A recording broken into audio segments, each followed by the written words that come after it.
Devant, je pense que c'est Ilona Bertapel qui commence à s'échapper. Oui, elle s'échappe. Ilona Bertapel derrière, c'est un petit peu plus serré entre Tiffaine Lunel, Célia Dréan et Laurine Beauvoir. Ça creuse un peu là dans le gauche. Vous voyez là, les tuyaux qui commencent à taper un petit peu la moitié du virage là. Attention au freinage du bout, mais ça va, il y a quand même pas mal de grippe avec l'eau qui lave. Ça commence à sécher pour les catégories. Ensuite, ce sera compliqué. Pour l'instant, encore du grip. Ilona Bertapel. Ouais, donc voilà, donc elle a pu assesser, on retrouve un peu de lumière sur le tracé, les flaques, le passeur que j'ai en fait, Simon, sur les cordes et sur les points bas du circuit. Ouais, mais pour l'instant, ça lave. Tant qu'il y a de l'eau, ça nous offre un peu de grippe. Ilona Bertapel toujours devant, 49,9, 49,5 derrière pour Tiffaine Lunel qui commence à revenir légèrement sur Ilona Bertapel. Elle s'est échappée même du groupe de Célia Dréan et Laurine Beauvoir.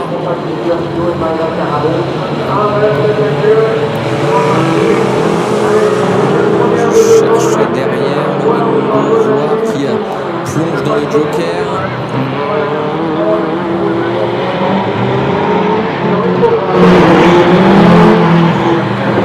C'est Adrien à la troisième place. Qui est-ce qui ressort? Laurine Beauvoir toujours quatrième après la sortie du joker. Derrière c'est Angélique Didlot en cinquième position. Maëva Caradeux qui est malheureusement sur le toit.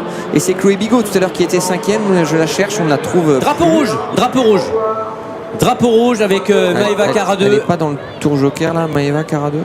Maëva Caradeux donc sur le toit, mais la bonne nouvelle, voilà, le commissaire est là et Maëva qui essaye de ressortir de la voiture par ses propres moyens. La bonne nouvelle, la pilote du team KMS, ouais, c'était bien l'entrée du jock en fait, Simon.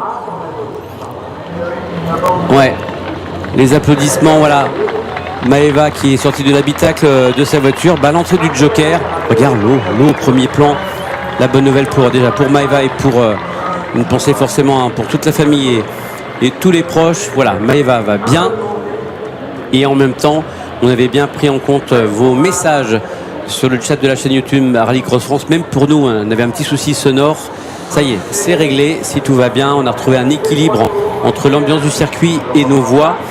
Et oui, merci, oui, vous avez indiqué que ça y est, on a retrouvé une ambiance plus agréable pour vos oreilles et nos oreilles.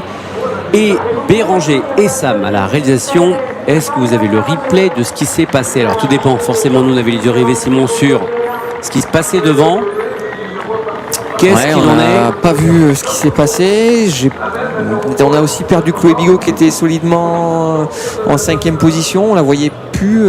C'était Angélique Didlot qu'on voyait arriver au loin en cinquième position. Est-ce qu'il n'y a pas eu quelque chose entre les deux pilotes? On remet la voiture de Maëva Caradeux sur ses roues, qui a souffert un petit peu quand même.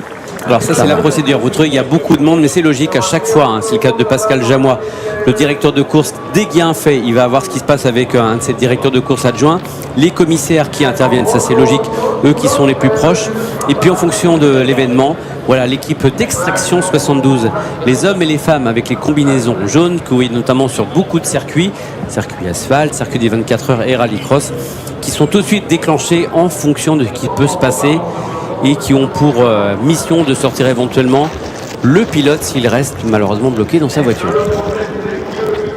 Et puis là donc Maëva, elle va monter avec le médecin puisque logiquement il y aura un petit point qui sera fait avec le médecin du circuit pour faire juste un petit bilan de santé.